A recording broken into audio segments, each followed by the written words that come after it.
जय गुरु जी। शुक्राना गुरु जी। सभी प्यारी साथ संगत को मेरा दिल से जय गुरु जी। और जो भी संगत ये सत्संग सुनती है, गुरु जी उनकी रहमत, उनकी मेहर सब पे बनी रहे, यही अरदास मैं गुरु चरणों में करती हूँ। और गुरु जी का सत्संग शुरू करने से पहले करते हैं गुरु मंत्र का जाप। ओम नमः शिवाय, शिवजी सदा सहाय। ओम नमः शिवाय, गुरुजी सदा सहाय। और गुरुजी को माफ़ी मांगते हुए ये कहती हूँ कि गुरुजी, जीवन में कभी भी मन वचन कर्म से मेरे हाथों जाने अनजाने में किसी भी जीव का, किसी भी आत्मा का बुरा हुआ हो, हानि हुई हो मेरे द्वारा, तो मुझे प्लीज़ प्लीज़ माफ़ कर दीजिए। मैं दिल से आपके चरणों में ये माफ़ी की अरदास करती हूँ। और अपना ये आज का सत्संग शुरू करती हूँ। गुरु जी के बहुत मैसेज आ रहे हैं शुक्राना सत्संग अदा कर, पर मैं कर नहीं पा रही हूँ, या टाइम वो मेरा जुड़ के नहीं आ रहा है कि मैं शुक्राना सत्संग अदा करने बैठूँ। तो इसके लिए मैं माफ़ी मांगती हूँ गुरु जी कि मैं इतना टाइम होने के बाद आज ये शुक्राना सत्संग शेयर कर रही हूँ। तो मेरा ये शुक्राना सत्संग रिलेटेड है कि मुझे बहुत ही पेट की बीमारी के सत्संग गुरुजी सुनवा रहे थे। मतलब तेरे पेट में गांठें बनी हैं, तुझे पेट से संबंधित ये बीमारी वो बीमारी, कभी कैंसर, कभी लीवर का, कभी कभी गांठों का, कभी पानी की गांठें, कभी चर्बी की गांठें। मतलब ऐसे ऐसे आ रहे थे कि मैं सुन भी रही थी, ऐसा नहीं कि नहीं। मैं जानती हूँ कि गुरुजी, ये गुरुजी ने ही हमें सिखाया है, बतलाया है कि जितने सत्संग सुनोगे, अगर आपको एक चीज़ से संबंधित सारे सत्संग आ रहे हैं तो उन्हें सुनो, आपका वो कष्ट कटता है। और ये कष्ट सच में गुरुजी ने कटवाया कि उन्होंने मुझे डॉक्टर के पास भी नहीं जाने दिया। मतलब गुरुजी ये भी मैसेज देते थे कि मैं ही तेरी बीमारी ठीक करूँगा और तुझे डॉक्टर के पास जाने की ज़रूरत नहीं।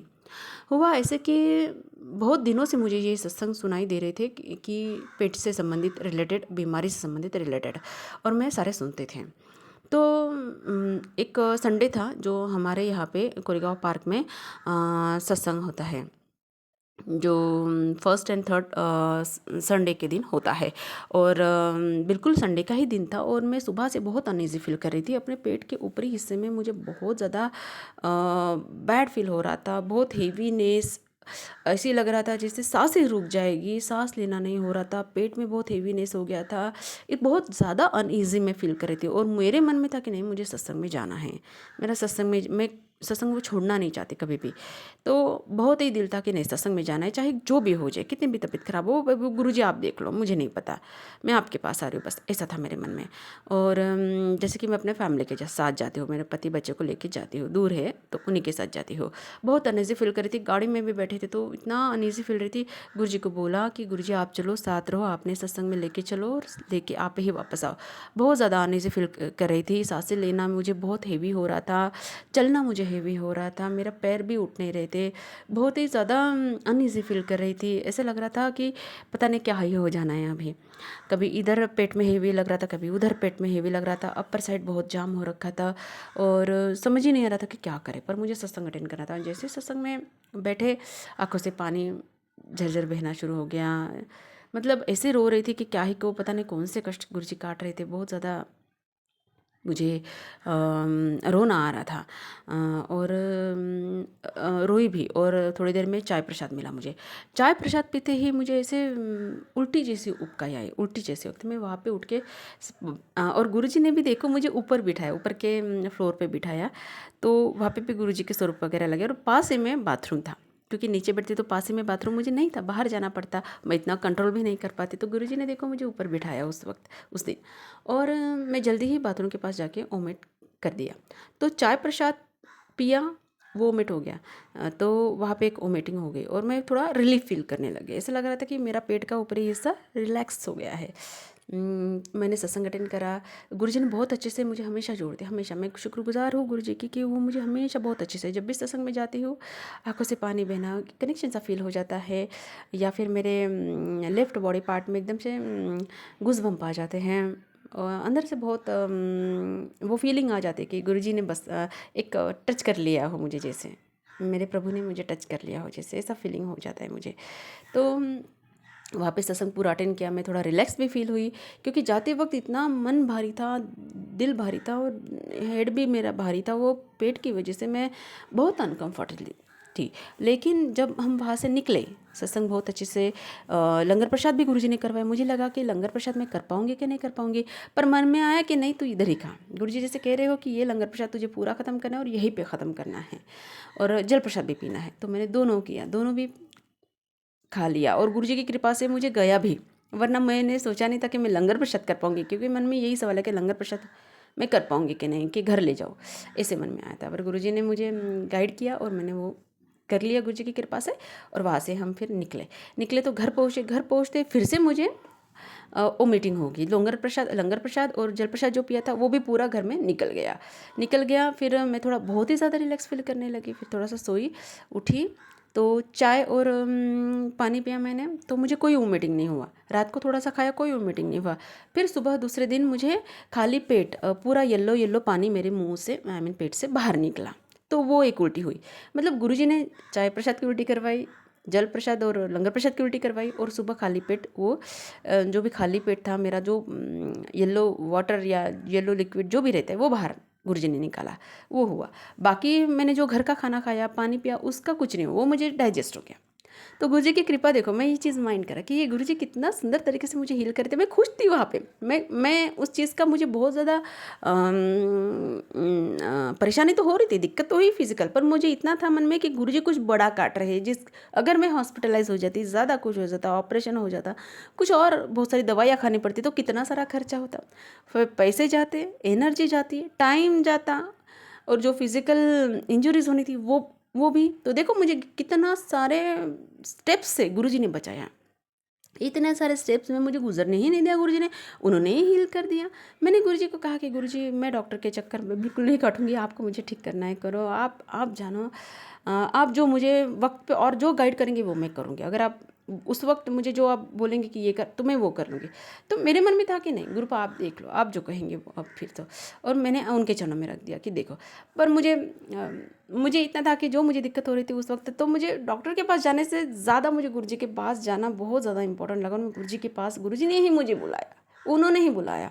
अपन तो, क्योंकि हमारे मन में अगर कुछ विचार भी आते, कुछ सोच आते, कुछ भी हमारे मन में बातें आते हैं, तो वो हम नहीं, वो गुरुजी डालते हैं। वो गुरुजी हमें उतना सामर्थ्य प्रदान करते हैं।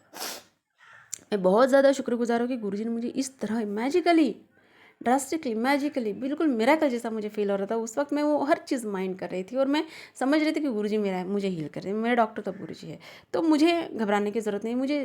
मैं बहुत ज़्यादा थक भी गई थी। 2-3 दिन मेरा इतना, 1 वीक मेरा बहुत ख़राब गया। फिर उसमें मैं बहुत ज़्यादा थक गई थी, मेरे से मुँह से मैं बात भी नहीं कर पा रही थी। इतनी ज़्यादा मैं अंदर से, जैसे ऑपरेशन होने के बाद जो अपनी एनर्जी डाउन हो जाती है ना, अपन मुँह से बात भी नहीं कर सकते, मुँह से आवाज़ नहीं निकलती, वो कंडीशन मेरी उस वक्त थी। वो मंडे, ट्यूसडे, वेडनेसडे, ये पूरा हफ्ता मेरा, मतलब 2-3 दिन तो खास करके मेरे बहुत ज़्यादा हेवी गए। फिर भी मैं काम कर पाई घर के गुरुजी की कृपा से, और 2-3 दिन में के बाद ही मैं खुद को हील भी फील कर रही थी कि गुरुजी ने मुझे हील कर दिया। और मैं देख रही हूँ कि मेरे पेट में वो छोटी जो 2-3 गांठें थी वो भी नहीं है, क्योंकि कल ही मैंने ऐसे हाँ टच करके देखा, वो भी कोइंसिडेंटली, मैं उतना माइंड नहीं किया उस चीज़ को।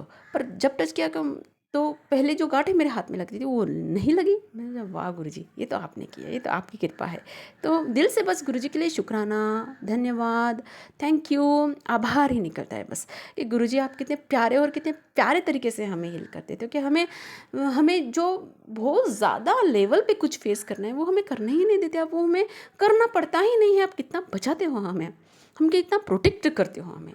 अब मैं सोचती हूँ अगर डॉक्टर के पास जाना पड़ता तो कितनी चीज़ों में मुझे नीचे आना पड़ता, कितनी चीज़ों से मुझे गुजर के हो के निकलना पड़ता, और हर तरह का नुकसान ही होता। फिर इसका असर बच्चे पे होता है, पति पे होता है, घर के सारे काम, सब चीज़ों पे होता है। और यहाँ गुरुजी को अच्छे से पता है कि यहाँ मेरा कोई नहीं है, मतलब है ससुराल के पक्ष के लोग हैं, पर मुझे गुरुजी ने, यूनिवर्स ने उनसे तो पहले ही 2-3 सालों से पूरा तोड़ ही दिया। मतलब वो उनको पता है गुरुजी को कि वो लोगों ने मेरे साथ क्या क्या किया है, तो उनसे मुझे कट ऑफ करके रख दिया।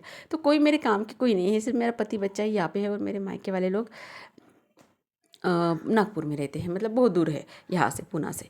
तो ऐसी बातें हैं। तो गुरुजी कितना कितना खूबसूरत तरीके से अपने संगत का ख्याल रखते हैं, बच्चों का ख्याल रखते हैं।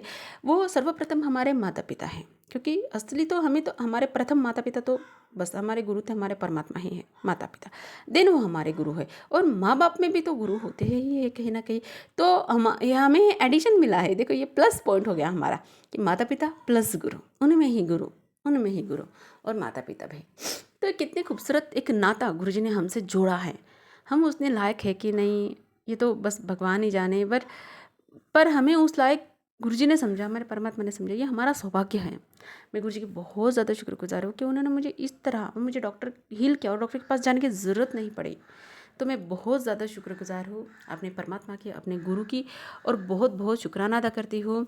और गुरुजी को कहती हूँ कि गुरुजी जिस तरह आप मुझे संभाले, अपनी सभी संगत को संभालें। आपके ही बच्चे हैं सब कुछ, जिनको सद्बुद्धि चाहिए, सद्बुद्धि की ज़रूरत है, जिनके आप जानते हो कि किसके लिए क्या ज़रूरी है, बिल्कुल आप कीजिए। सब पर अपनी मेहर कीजिए, हर जीव जंतु पर अपनी मेहर कीजिए, पशु पक्षी पर अपनी मेहर कीजिए, हर आत्मा पर अपनी मेहर कीजिए, सबका निवारण कीजिए, क्योंकि आप सर्वशक्तिमान हो, आप संपूर्ण शक्ति हो। और बस हम धन्यवाद ही गुरुजी को दे सकते हैं, प्यार और विश्वास ही उनके लिए अपने दिल में जगह, वो तो गुरुजी ही बनाते हैं। जिस तरह हमें मिराकुलसली वो हमारे साथ हम पर कृपाएँ करते रहते हैं, हम पर मेहर करते बरसाते रहते हैं अपनी, उससे तो वही खुद हमारे दिल में जगह बना लेते हैं। और दिल भी तो उन्हीं का है, सब कुछ दिया उन्हीं का है, ये तन, ये मन, ये आत्मा, ये ज़िंदगी, ये जो वक्त हम जी रहे हैं, और ये जीते वक्त हमें हर चीज़ की जितनी भी ज़रूरतें पड़ती है, जो भी जिस प्रकार गुरुजी हमें दे रहे हैं, हमारे परमात्मा हमें गुरु ही हैं जो कि सब प्रोवाइड कर रहे हैं। तो मैं ये यहीं पे अपना सत्संग को सॉरी ये तो नहीं बोलना चाहिए मुझे, क्योंकि ज़िंदगी जब तक चली है तब तक हमारे गुरु थे, हमारे परमात्मा में साथ है, उसके बाद भी वो हमारे साथ है, और हमें हर टाइम हर वक्त उनका शुक्राना अदा करते ही रहना है। तो मिलते हैं नेक्स्ट सत्संग में, अभी के लिए बस इतना ही। और जय गुरुजी, शुक्राना गुरुजी, और सब पर अपनी मेहर बरसाए गुरुजी, सब पर अपनी मेहर बरसाए।